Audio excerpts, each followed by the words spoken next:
लोकनेते माननीय Hanumantrao Patil charitable trust विटा संचलित आदर्श कृषी तंत्र विद्यालय विटा येथे 10वी उत्तीर्ण विद्यार्थ्यांसाठी 2 वर्षांचा कृषी डिप्लोमा कोर्स सुरू झाला आहे। मराठी माध्यमातून शिक्षण, अनुभवी शिक्षक वर्ग, सुसज्ज इमारत आणि सर्व सोयींनी युक्त प्रयोगशाळा तसेच प्रत्यक्ष प्रशिक्षणासाठी आधुनिक भाजीपाला क्षेत्र, आंबा बाग, माती परीक्षण प्रयोगशाळा, बंदिस्त पशुपालन आणि गांडूळ खत उत्पादन प्रकल्प यांसारख्या सुविधा, विद्यार्थ्यांच्या सोयीसाठी निसर्गरम्य परिसर, नियमित मार्गदर्शन, मुला-मुलींसाठी स्वतंत्र वसतिगृहाची सुविधा उपलब्ध, शेतीला आधुनिक तंत्रज्ञानाची जोड देणारे विश्वासू शिक्षण।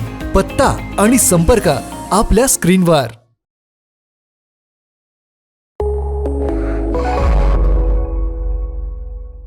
नमस्कार, मी अरुण आणि आपण पाहत आहात 7 स्टार न्यूज।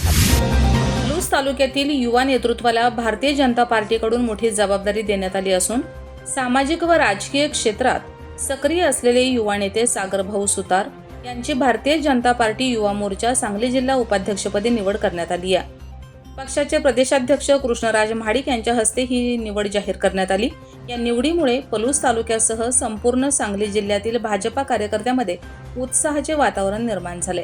सागर सुतार हे गेल्या अनेक वर्षांपासून भारतीय जनता पार्टीच्या माध्यमातून सामाजिक व जनहिताच्या प्रश्नावर सातत्याने कार्यरत आहेत।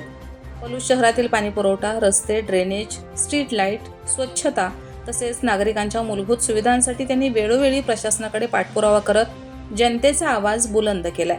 विविध आंदोलने, निवेदने आणि सामाजिक उपक्रमांमधून त्यांनी युवकांमध्ये वेगळी ओळख निर्माण केली आहे। यापूर्वी त्यांनी पलूस नगर परिषदेची निवडणूकही लढवली होती। निवडणुकीच्या माध्यमातून स्थानिक प्रश्न प्रभावीपणे मांडत त्यांनी नागरिकांशी थेट संवाद साधला।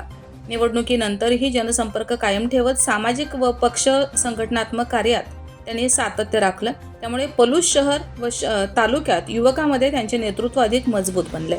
भारतीय जनता पार्टी युवा मोर्चामध्ये काम करत असताना त्यांनी अनेक संघटनात्मक उपक्रम यशस्वीपणे राबवले। पक्षाची विचारधारा तळागाळातील नागरिकांपर्यंत पोहोचवण्यासाठी त्यांनी सातत्याने प्रयत्न केले। युवकांना पक्षाशी जोडण्याचं काम करताना विविध सामाजिक उपक्रमाद्वारे त्यांनी जनसामान्यांमध्ये विश्वास निर्माण केला। त्यांच्या कार्याची दखल घेत पक्ष नेतृत्वाने त्यांच्यावर सांगली जिल्हा उपाध्यक्षपदाची महत्त्वाची जबाबदारी सोपवली आहे। या निवडीमुळे पलूस तालुक्यातील भाजपा कार्यकर्त्यांमध्ये नवचैतन्य निर्माण झालं असून अनेक पदाधिकारी, सामाजिक कार्यकर्ते, व्यापारी, युवक तसेच विविध क्षेत्रातील मान्यवरांनी त्यांचे अभिनंदन केलं। सोशल मीडियावरही त्यांच्यावर शुभेच्छांचा वर्षाव होत आहे। निवडीनंतर प्रतिक्रिया देताना सागर सुतार म्हणाले, भारतीय जनता पार्टीने माझ्यासारख्या सामान्य कार्यकर्त्यावर विश्वास ठेवून मोठी जबाबदारी दिली आहे। पक्ष संघटना अधिक मजबूत करण्यासाठी, युवकांना पक्षाशी जोडण्यासाठी आणि जनतेच्या प्रश्नांसाठी सातत्याने काम करत राहणार आहे। त्यामुळे त्यांनी सांगली जिल्हाध्यक्ष सम्राट बाबा महाडिक, युवा मोर्चा जिल्हाध्यक्ष अक्षयराज माने, पलूस कडेगाव विधानसभा मतदारसंघाचे नेते पृथ्वीराज बाबा देशमुख, संग्रामभाऊ देशमुख, शरदभाऊ लाड तसेच ज्येष्ठ नेते सर्जेराव अण्णा नलवडे आणि संजय भाऊ येसुगडे यांच्या मार्गदर्शनाखाली पक्षाने दिलेली जबाबदारी प्रामाणिकपणे पार पाडणार असल्याची भावना व्यक्त केली। सागर सुतार यांच्या निवडीमुळे आगामी काळात पलूस कडेगाव विधानसभा मतदारसंघात भारतीय जनता पार्टीची संघटनात्मक ताकद अधिक वाढण्यास मदत होणार असल्याची भावना कार्यकर्त्यांकडून व्यक्त करण्यात येते। Laxman Patil, 7 star news, Ishwarpur.